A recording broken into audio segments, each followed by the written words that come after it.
하나님의 말씀 누가복음 12장 13절에서 21절입니다.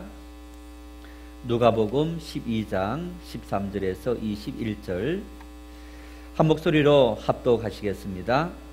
무리 중에 한 사람이 이르되 선생님 내 형을 명하여 유산을 나와 나누게 하소서 하니 이르시되 이 사람아 누가 나를 너희의 재판장이나 물건 나누는 자로 세웠느냐 하시고 그들에게 이르시되 삼가 모든 탐심을 물리치라 사람의 생명이 그 소유에 넉넉한 데 있지 아니하니라 하시고 또 비유로 그들에게 말하여 이르시되 한 부자가 그 밭에 소출이 풍성하며 심중에 생각하여 이르되 내가 곡식 쌓아둘 곳이 없으니 어찌할까 하고 또 이르되 내가 이렇게 하리라 내 곡관을 헐고 더 크게 짓고 내 모든 곡식과 물건을 거기 쌓아두리니 또 내가 내 영혼에게 이르되 영혼아 여러 해 쓸 물건을 많이 쌓아두었으니 평안히 쉬고 먹고 마시고 즐거워하자 하리라 하되 하나님은 이르시되 어리석은 자여 오늘 밤에 내 영혼을 도로 찾으리니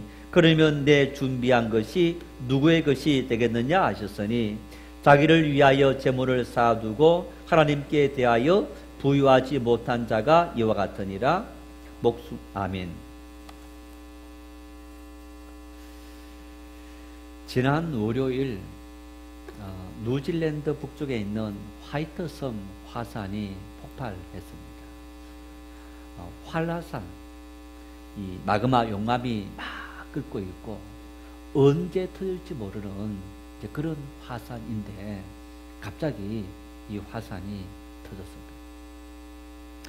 47명의 관광객들이 한라산을 보기 위해서 그 섬에 있다가 다행히 피한 분들도 있지만은 많은 사람들이 목숨을 잃고 또 실종자도 생기고 하는 그런 모습을 보도를 통해서 보았습니다.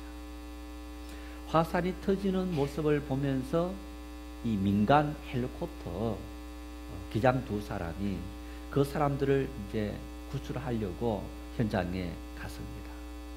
가서 이 사람들이 공중에서 화산이 터진 현장에 있는 사람들의 모습을 보면서 이런 표현을 했습니다.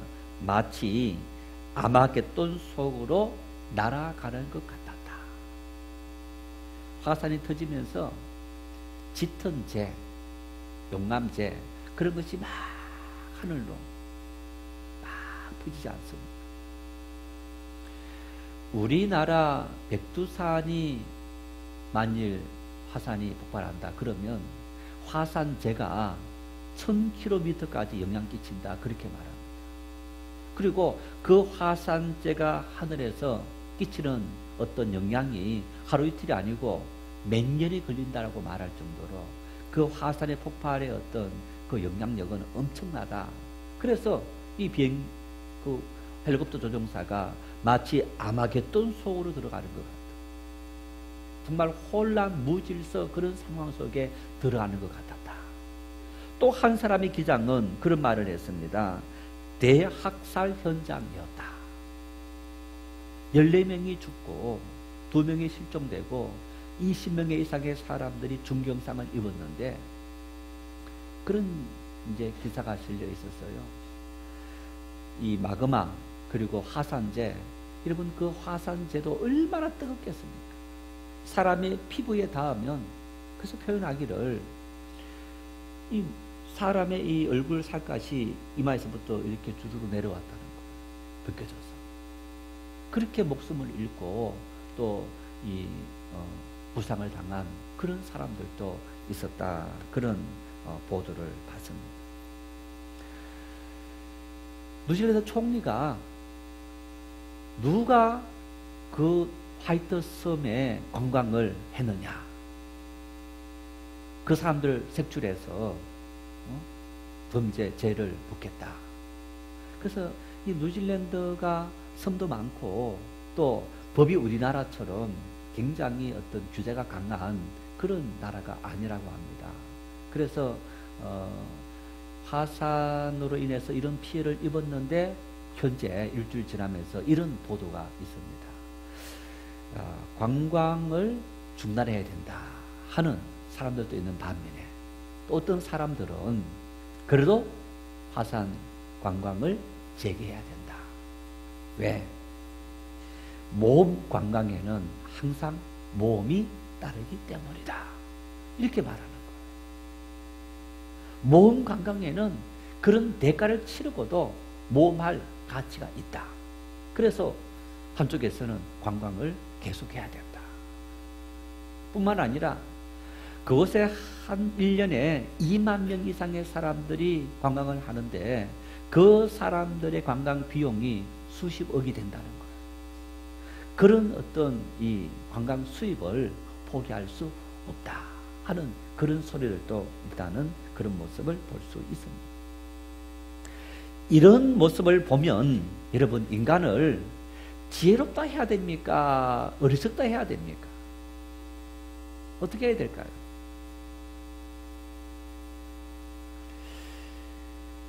지난 2010년도 영국 런던대 환경연구소 연구원인 리처드 험벌린 박사라는 분이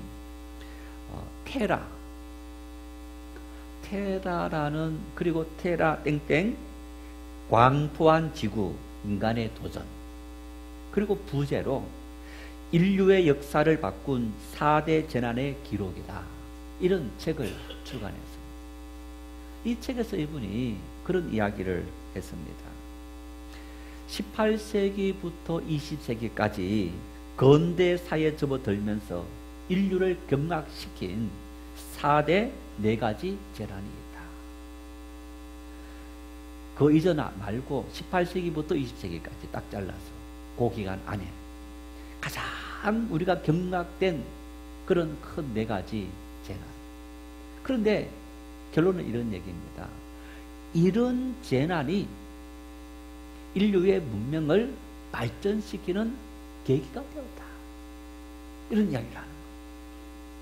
이 책에서 이분이 4가지 재난에 대해서 1755년 리스본의 대지진, 포르투갈 수도지 않습니까? 아주 아름다운 도시이기도 합니다. 그 리스본의 대지진이 유럽 사람들이 이렇게 말했답니다. 지옥 같은 신의 심판을 맛보았다. 얼마나 엄청난 지진이었기 때문에 그 정도로 그 지진의 영향이 엄청났다. 그리고 1783년 유럽 전역이 기상이변으로 하늘이 뿌연 연무로 뒤덮여 있었다는 거예요. 뿐만 아니라 뒤덮여 있는 연무에서 항상 유황 냄새가 났다는 거예요. 유황 냄새가 났다는 얘기는 기름 성분이 섞여 있고, 예를 들어서 만일 불이 붙었다 그러면 온 천지를 다 불태울 것 같은 그런 두려움, 여름 내내 그런 영향을 끼쳤기 때문에 사람들이 극심한 공포, 대공포에 몰렸다. 그래서 4대 재난 중에 한 가지로 뽑았고, 1883년도에는 인도네시아 크라카타우 화산 폭발해서 역시 엄청난 피해가 있었다는 것. 뿐만 아니라 1946년에는 하와이 힐로 쓰나미 때, 이 쓰나미로 말미암아 역시 수많은 사람들이 목숨을 잃고 많은 어려움을 겪었다. 그러면서 이분이 이런 얘기를 합니다. 리스본 대지진을 겪으면서 1755년에 지진학이라는 학문이 발전했고, 1783년 유럽의 기상이변, 연무로 뒤덮여 있는 그런 것 때문에 기상학이라는 학문이 발전했고, 또 하와이 힐로 쓰나미로 인해서 태평양 쓰나미 경보 시스템을 구축하게 되었다. 여러분, 그런데 기상학이 발전하고 지진학이 발전하고 쓰나미 그런 경보 시스템이 잘 갖춰진다고 피해가 없을까요?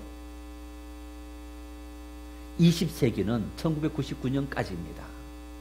지금 우리는 21세기를 살고 있는데 2000년 이후에 어쩌면 4대 재난이다라고 말할 수 있는 그런 버금가는 재난이 우리 지구상에 없었느냐? 보십시오. 2004년도 아마 제 기억으로 제가 찾아보진 않았는데 2004년도 이 인도양을 휩쓴 쓰나미 바로 성탄절 전날인가 당일인가 그런 날. 태국, 인도네시아, 인도, 방글라데시 그런 지역에 그 중간 인도양에서 지진이 일어나서 쓰나미가 밀려들면서 성탄 연말 휴가 갔던 수많은 사람들이 목숨을 잃었어요. 뿐만 아닙니다. 2005년도 허리케인 카트리나.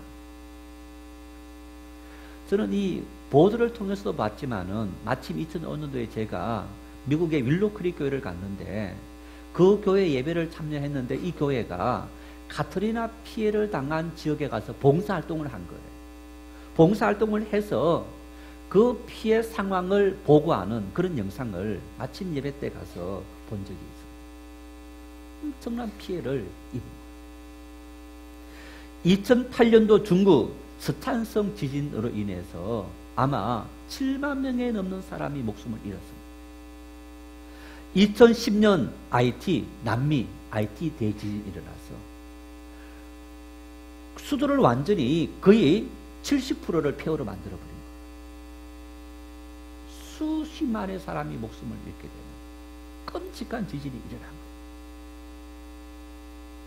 18세기부터 20세기까지 4대 재난이다라고 했지만은 2000년 접어들어서 21세기 접어들어서도 인류 속에는 이런 재앙이 끊임없이 일어나고 있고 사람이 막기 위해서 아무리 노력해도 이런 재난을 사람들은 어쩔 수 없이 당면할 수밖에 없는 그런 삶을 살아가는 것이 우리 인간들이더라. 이런 재난이 한 번씩 일어날 때마다 사람은 두려움에 몸둘 바 모르면서 그러면서 어떤 신을 찾기도 하고 그 두려움을 탈출하기 위해서 노력하는 그런 모습을 볼 수 있습니다. 여러분, 그런데 이렇게 한 번씩 닥쳐오는 재앙들도 우리를 두렵게 만들고 우리에게 큰 두려움을 줄 수 있는 그런 일이지만 인류 역사 시작부터 인간이 존재한 그 이후부터 지금까지 인간들은 누구 할 것 없이 그런 재난의 현장을 경험하지 않는다 할지라도 모든 사람들은 두려움에서 살아가는 게 있습니다. 뭐냐? 바로 죽음이라는 거예요. 죽음. 인류는 죽음이라는 재난에서 벗어나기 위해서 몸부림치는 노력을 기울였고 그리고 의학기술의 발전을 이룩하면서 어쩌면 과거에 비해서 우리의 목숨을 한 20년, 15년, 20년 정도 우리의 삶을 연장시켰지만은 여러분, 그렇다고 의학기술이 엄청나게 발전했다고 사람이 죽지 않고 영원히 살 수 있습니까? 다 죽습니다. 누구 할 것 없이 죽는 거예요. 그런데 우리는 죽음은 마치 나하고 상관이 없는 것처럼 병원에서 암 선고받고 투병하면서 아니면 이런저런 급한 질병으로 말미암아 당장 치료받으면서도 회복되지 못하는 그런 분들이라든가 아니면 노안으로 인해서 몸이 약해지면서 자연적으로 수명이 다해서 죽음을 기다리는 그런 분들에게만 죽음은 해당하고 오늘 이 자리 하나님을 예배할 수 있는 우리들, 이렇게 움직일 수 있고 예배할 수 있는 우리들에게는 지금 죽음이라는 단어는 별로 중요하게 다가오지 않고 이것이 우리의 삶의 엄청난 재난이다라는 생각이 아마 떠오르지 않을 겁니다. 여러분, 그런데 지난 월요일 뉴질랜드 화이트섬에 갔던 관광객들, 뉴질랜드 사람만 있는 게 아니고 유럽에서 그리고 동남아에서 많은 지역에서 관광객이 정말 뉴질랜드를 그런 걸 보기 위해서 갔다가 죽기 위해서 갔습니까? 그리고 그곳에서 내가 죽는다라는 상상을 정말 단 1%라도 했겠습니까? 그런데 14명이 목숨을 잃고 2명이 실종된 상태예요. 20명 이상의 사람들이 중경상을 입고 그리고 치료받고 있는 그런 상황. 혹시 어제 우리나라에서 일어난 교통사고 여러분 보도를 보셨죠? 상주 영천 고속도로에서 양방향에서 다 사고가 난 거예요. 40중 추돌이 일어난 거예요. 7명이 목숨을 잃었습니다. 32명이 부상을 입었어요. 보니까 사고 일어난 시간이 새벽 4시에서 5시 사이, 그 정도에서 사고 일어났어요. 아스팔트가 눈이라든가 비라든가 아니면 이제 서리가 내려서 어는 현상. 그래서 자동차들이 달리다가 미끄러져 갖고 과속 100km 이상 달리는데 한 대가 미끄러지면 다 그냥 아무리 밟아도 브레이크를 잡을 수가 없습니다. 새벽에 길을 떠나는 사람들이, 이런저런 일 때문에 왔다 갔다 하는 사람들이 내가 가다가 교통사고로 죽는다 상상했겠습니까? 전혀 상상조차 못했을 거예요. 그런데 불청객처럼 죽음이 찾아왔어. 그 죽음의 재난이 엄습해버려요. 이런 모습.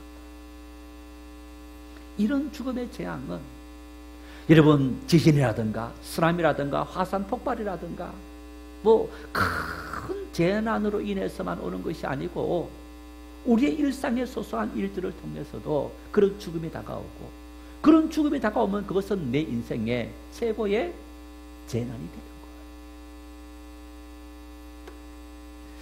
그렇다면 우리의 고민은 죽으면 모든 것이 끝나버리는가? 육체의 목숨이 끝나는 순간 우리는 완전히 무로 돌아가는 건가? 만일 육체의 생명이 끝나는 것으로 우리가 무로 돌아간다, 그러한 생각을 갖고 있다면 오늘 이 자리에 있을 필요 없습니다. 우리가 죽음으로 우리가 생각하는 육체의 목숨, 생물학적인 목숨이 끝나는 이것으로 우리의 모든 삶은 완전히 없어져 버린다고 생각한다면 우리는 착하게 살 필요도 없고 오늘 이 자리에 하나님을 예배하고 섬길 필요도 전혀 없는 거예요. 우리에게는 죽음 이후에 다른 세상이 있다는 것을 믿기 때문에, 죽음 이후에 천국이 있다는 사실을, 지옥이 있다는 사실을 우리가 알기 때문에 오늘 우리는 이 자리에 나와 있는 줄 믿으시기를 바랍니다. 여러분, 그렇다면 죽음 이후에 세상이 있다 준비하십니까, 여러분? 죽음 이후의 세상을 위해서 어떤 준비하십니까? 네. 자, 보험 전문가들이나 경제 전문가들이 그런 말씀하시죠. 지금은 고령화 시대, 100세 시대가 되어서 은퇴한 이후에 얼마의 노후 자금이 있어야 우리가 편안하게 산다. 기본으로 살고 이렇게 산다. 그런 설계를 합니다. 우리가 그것을 보면서 나에게 재산은 얼마지, 뭐 이런 것은 얼마지 하면서 위안을 삼기도 하고, 그리고 그것을 위해서 나름대로 준비합니다. 저축도 하고 연금도 붓고 집도 장만하고 우리 노후의 삶, 미래의 삶을 위해서 준비하는 거예요. 뿐만 아닙니다. 여러분, 자, 오늘 하루 우리가 내일 여행을 가자. 그러면 계획 세웁니까? 안 세웁니까? 세웁니다. 누구하고 갈까? 어디 갈까? 뭘 타고 갈까? 어떤 곳을 갈까? 예산을 얼마나 드릴까? 몇 시에 출발하고 몇 시에 돌아올까? 아주 구체적인 계획을 세웁니다. 만일 한 열흘쯤 해외를 여행한다 그러면요, 몇 달 전부터 준비합니다. 준비하면서 여행 가는 지역에 대한 어떤 정보들 뿐만 아니라 가서 어떤 옷을 입고 이런 준비들에 만전을 기합니다. 가는 사람들이 모여서 준비하고 개인적으로도 철저하게 준비하면서, 그러면서 여행 갈 그날을 손꼽아 기다리는 거예요. 죽음 이후 들어갈 천국, 여러분 이렇게 준비하십니까? 어떤 준비하십니까? 우리 죽음 이후 들어갈 천국에 대해서 구체적으로 어떤 계획을 세우고 어떤 정보를 얻고 그리고 어떤 준비를 하고 있느냐. 어쩌면 우리 권사님 말씀처럼 이 예배 자체가 준비이기도 합니다. 그런데 한편으로 너무너무 막연합니다. 뿐만 아니라 여러분, 우리가 이 예배에 참여했다. 예배에 참여하면서 우리가 어떤 마음으로 참여했느냐? 오늘 본문을 한번 보십시오. 이 본문에 한 사람이 예수님을 찾아와서 이런 요청을 합니다. 선생님, 내 형에게 명해서 재산을 나와 나누게 도와주십시오. 이렇게 말하는 거예요. 여러분, 그런데 이 사람이 이 이야기 하기 전에 어떤 일을 했느냐? 누가복음 12장, 오늘 13절부터 읽었는데 1절부터 보면 예수님을 찾아온 많은 무리들이 있었습니다. 예수님께서 그들에게 하늘의 진리의 말씀을 선포합니다. 그러면서 말씀 중에 이런 말씀도 있어요. 육체를 어떻게 하는 사람을 두려워하지 말고 육체와 영을 함께 심판하실 일을 두려워해라. 이런 말씀을 했어요. 자, 많은 무리들이 예수님을 찾아와서 그리고 예수님께서 그들에게 진리의 말씀을 선포했다. 그 얘기를 오늘 우리와 비교한다면 예배했다는 거예요. 그 사람도 예배를 했다는 겁니다. 예배에 참여해서 예수님의 말씀을 듣고 은혜를 받고 교훈을 삼았습니다. 그리고 그 예수님, 야, 정말 대단하신 분이야. 정말 대단하신 이분에게 어떤 내 모든 요청을 하면 충분히 다 이루어질 거야. 유대인들은 랍비를 굉장히 존경했습니다. 특히 유명한 랍비들은. 그래서 이 한 사람이 예수님을 선생님 이렇게 말합니다. 다시 말하면 랍비요. 그리고 여러분, 이 젊은이가 법에 호소하지 않습니다. 법에 호소하지 않는다는 얘기는 이미 부모로부터 정당한 기준에 의해서 재산을 상속받았다. 그래서 유대인들의 법, 모세를 통한 법은요, 장남에게 재산의 3분의 1을 상속하고 그리고 나머지 3분의 1을 다른 자녀에게 상속하는 이런 법이 모세를 통해서 주어진 법 속에 있는 겁니다. 이 젊은이, 이 사람의 입장에서는 형이 재산의 3분의 1을 갖고 가고 자기는 3분의 1밖에 주지 않았다라는 그런 억울한 마음이 있는 거예요. 은혜를 받았습니다. 예수님 말씀을 듣고 예배를 통해서 은혜를 받고 그러면서 야, 우리에게 이런 은혜를 끼칠 주님이라면, 저 예수님이라는 선생님이라면 우리 형에게 명해서 그 말발이 충분히 설 수 있는 분이야, 이런 생각을 가졌을 거란 말입니다. 그러니까 내 형에게 명해서 재산을 나에게 나눠주도록 명해 주십시오 라고 요청을 한 거예요. 이러한 이 사람의 요청에 대해서 예수님께서 이렇게 말씀합니다.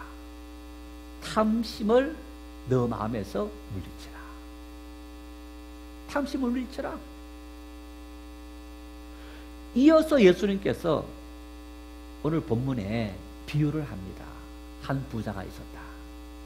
이 부자가 있었는데 이 부자가 부자인 만큼 창고가 크게 있고 그 창고에 곡식이 가득 차 있다. 그런데 밭에 나가봤더니 밭에 풍년이 든 거예요. 다른 애보다 소출이 훨씬 더 많아진 거예요.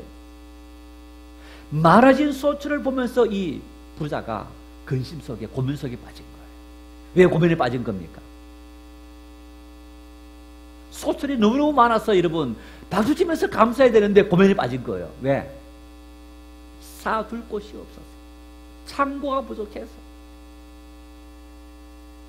창고가 부족해서 고민하다가 그러면서 이 부자가 안 되겠다, 창고를 더 넓게 짓고 그리고 이 모든 곡식을 다 사놓고 내 영혼아 편히 쉬고 먹고 마시고 즐기자, 그런 마음을 가졌다는 거예요. 이 말씀을 하시고 예수님께서 이어서 이렇게 말씀합니다. 하나님께서 만일 오늘 밤 내 영혼을 찾는다면, 하나님께서 내 영혼을 찾는다면 이 준비한 모든 것이 누구의 것이 되겠느냐? 이렇게 말씀하시는 거예요.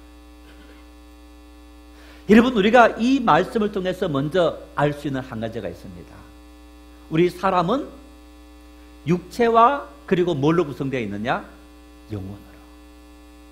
우리는 단순히 이 눈에 보이는 육체로만 구성된 존재가 아니고 육체와 함께 보이지 않는 영혼이 존재한다.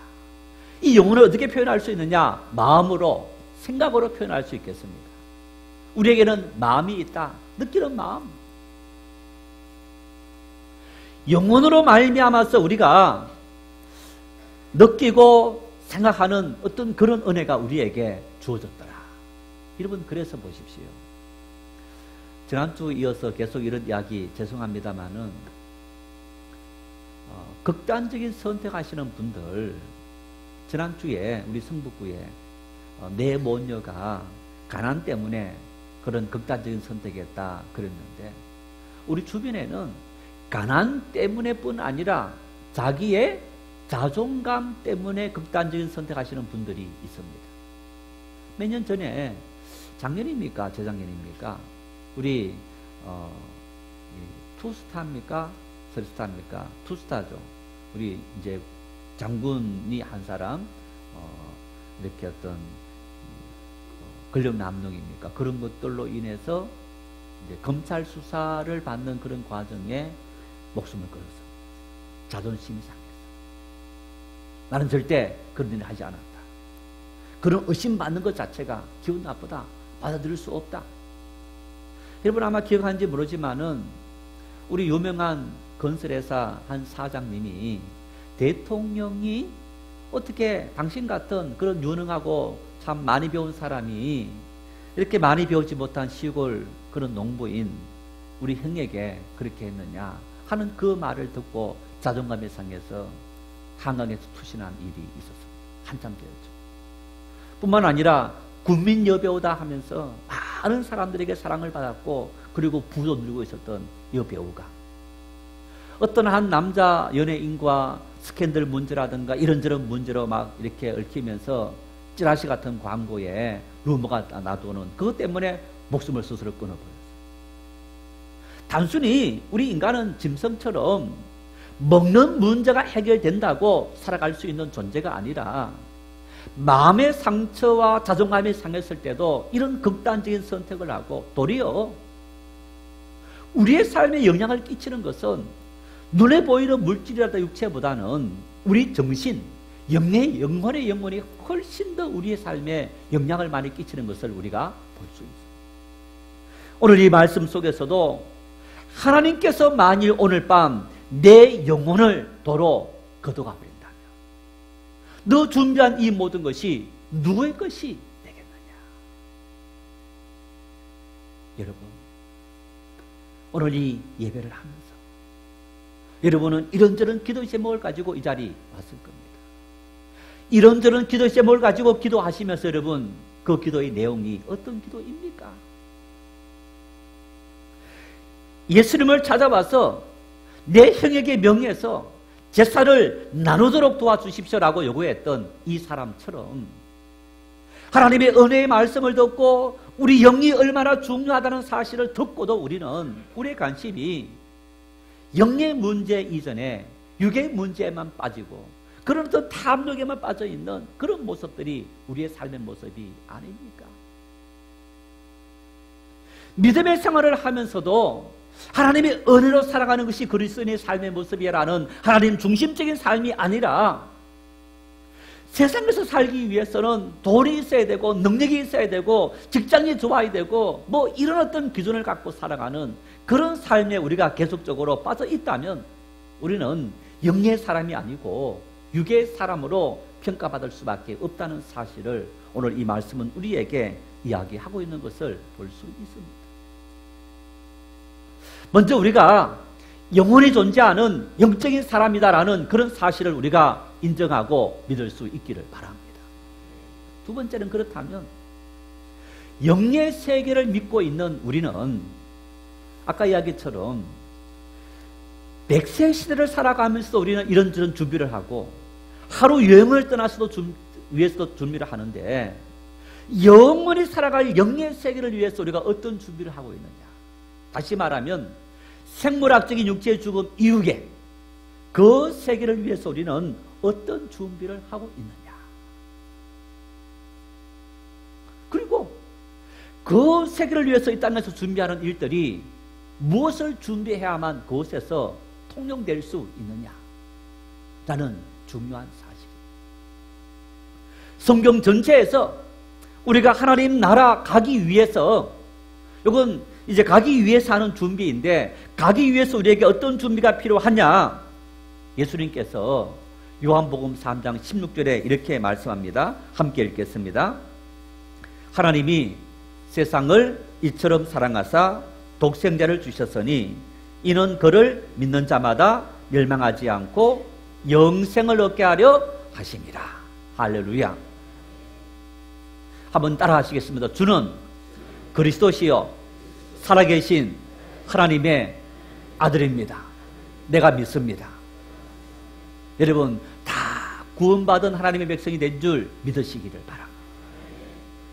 예수 그리스도를 믿음으로 내가 길이요 진리요 생명이다. 아버지께로 갈 수 있는, 나 외에 다른 길이 없다고 주님께서 말씀하시고, 우리는 오늘 이 자리에 초청되어서 죽음 이후에 하나님의 나라 가게 된 줄로, 예약된 줄로 믿으시기를 바랍니다.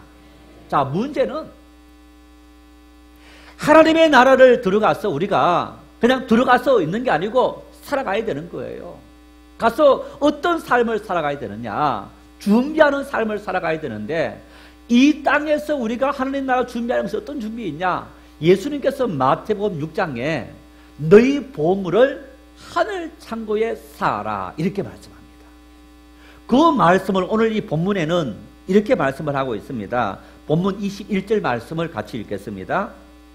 자기를 위하여 재물을 쌓아두고 하나님께 대하여 부유하지 못한 자가 이와 같으니라. 이 말이 무슨 얘기입니까? 이 사람, 예수님 찾아온 이 사람은 탐욕에 휩싸이는 사람인데, 이 사람은 자기를 위해서 재물을 쌓아두는 사람이고, 또 예수는 비유로 말씀하신 이 사람도 자기를 위해서 땅의 창고를 넓히고 살아가는 이것에만 관심이 집중되어 있다는 거예요. 자, 여러분, 올해 농사를 지었어요. 내가 먹을 곡식이, 나에게 필요한 곡식이 농사 지은 것 중에서 한 20% 되었다. 그러면 80%를 저축해 뒀습니다. 내년도에 농사 짓습니까? 안 짓습니까? 또 지어요. 그러면 내년도에도 100을 얻었어요. 그러면 20이 나를 위해서 쓰고 나머지 80을 또 저축해서. 자, 3년째 4년째 계속 살아가면서 우리가 소득을 얻고 수입을 얻어서 살아가는 거예요. 그런데 우리는 이 땅에서 100세를 살아가는 노를 위해서 계속 이것을 우리는 비축해야 된다라는 생각을 가지고 이 땅의 것만을 가지고 생각하고 있는데, 여기에서 주님은 그렇게 말씀하시는 거예요. 이 땅에 너희의 노를 위해서 준비해라. 동시에 하나님의 나라의 영원한 삶을 위해서 너희가 준비해라. 그 준비가 뭐냐? 너희 보물을 하늘 창고에 쌓아라. 우리 보물을 하늘 창고에 쌓는 것이 어떤 것입니까? 예수님처럼 사는 거예요. 여러분, 예수님께서 이 땅에 오셔서 어떤 삶을 사셨습니까? 인자가 온 것은 섬김을 받으려 함이 아니라 도리어 섬기려 하고 자기 목숨을 많은 사람의 대속물로 주려 함이니라. 자기 목숨을 많은 사람의 대속물로 주려 함이니라. 예수님께서 그렇게 말씀하셨는데, 내 생명까지 내어주면서 내가 이웃을 섬기고 고통받는 사람을 섬기고 약한 사람을 섬기고 도움이 필요한 사람을 섬기는 일에 나는 최선을 다했다. 이걸 우리 교회가 어떻게 표현하고 있습니까? 예수님처럼 예수님의 손과 발과 입이 되어. 여러분, 이 말 속에는 예수님처럼 섬기자는 거예요. 예수님처럼 섬겨야 된다는 겁니다. 섬김으로 그 영혼을 구원하고, 섬김으로 그 영혼이 하나님 나라를 준비하고, 섬김으로 우리가 하나님 나라를 준비하는 그런 삶을 살아갈 수 있게 되더라. 우리가 오늘 이 땅을 살아가면서 하늘 창고에 우리 보화를 쌓는 것 어떤 겁니까? 사랑하는 거예요. 이웃을 섬기는 일인 겁니다. 힘껏 이웃을 섬길 때, 여러분, 힘껏 모든 것을 다 동원해 섬길 때 하나님은 우리가 섬기는 그 일에 대해서 100배, 60배, 30배 풍성한 결실로 우리에게 은혜를 주시는 줄 믿으시기를 바랍니다. 아까 기도부 이야기를 했죠. 1시간 반 정도 인터뷰를 하고 이분이 이제 교회를 제가 4층부터 1층까지 안내하고 가면서 이런 얘기를 해요. 목사님, 제가 우리 이 지면에 꼭 맞는 보배 같은 교회를 제가 찾아낸 것 같습니다. 이분이 이런 얘기를 하고 갔어요.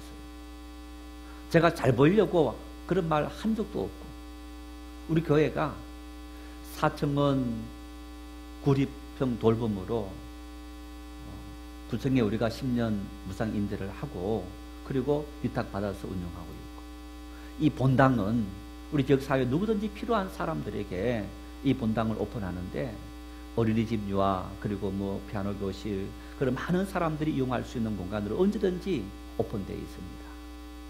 1층 카페 보신 것처럼, 여러분, 우리 카페에 영어 회화하시는 분들, 뜨개질 하시는 분들, 학부모들 모임들, 그런 모임들을 언제든지 누구든지 와서 차를 안 마셔도 다 이용할 수 있는 그런 공간으로 완전히 열려 있습니다. 화장실 길 가다가 필요하면 언제든지 들어갑니다. 지하 체육관 비롯해서 작은 룸들, 필요한 사람들 우리가 제한하지 않고 언제든지 허락하고 이용할 수 있도록 하고 있습니다. 아마 교회 전체 건물을 이렇게 개방하고 하는 교회들이 드뭅니다. 관리를 위해서, 관리 비용 때문에 이런저런 이유들이 많이 있습니다. 그런 반면에 우리 교회가 지역사회 속의 모든 것을 다 오픈한다는 것은 정말 이거 대단한 일이고, 여러분의 헌신과 희생이 아니면 불가능한 일인데, 이 기자분이 그런 모습을 보면서 내가 우리 교회 지역사회와 함께하는 그런 어떤 목적을 가지고 찾아낸 참 보배 같은 교회입니다. 감사합니다 하고 그렇게 돌아가서 제 마음속에 하나님 감사합니다. 그리고 여러분들에게 제가 마음속으로 진심으로 감사했습니다. 목사님 안 됩니다 라고 했다면 어떻게 할 수 있습니까? 합시다 하는 일들에 네 그렇게 합시다, 해야 됩니다라는 그런 책임감을 가지고 우리가 섬기는 일에 동참했기 때문에 이런 일들을 할 수 있고, 그것이 하나님 앞에 영광이 되고, 이것이 죽음 이후 하나님 나라를 준비하는 하늘의 보물을 쌓는 귀한 일인 줄 믿으시기를 바랍니다. 하나님은 그 일을 기뻐 받으시고, 하나님은 그 일을 하나님의 나라와 그의 의를 구하는 일로 인정하시고, 그리고 우리 모두에게 은혜를 주시는 줄 믿으시기를 바랍니다. 그래서 이 땅을 살아가면서 우리가 작은 손길이지만 정성을 다한 귀한 손길을 통해 하나님의 나라, 우리 인생의 미래를, 영원한 세계를 준비하는, 그런 세계를 준비하는 마음을 품고 살아갈 때 하나님은 그 일들을 잘 할 수 있도록 이 땅에서 육의 모든 삶에도 하늘의 은혜를 풍성히 내리시는 은혜를 우리가 분명히 경험하게 될 겁니다. 그래서 염려하지 말아라. 하늘의 공중의 새들처럼, 들의 백합화처럼 하나님께서 먹이시고 입히시리라 우리에게 약속해 주셔서 우리 모두 그런 은혜를 풍성히 누리는 이 성탄이 될 수 있기를 바랍니다. 하나님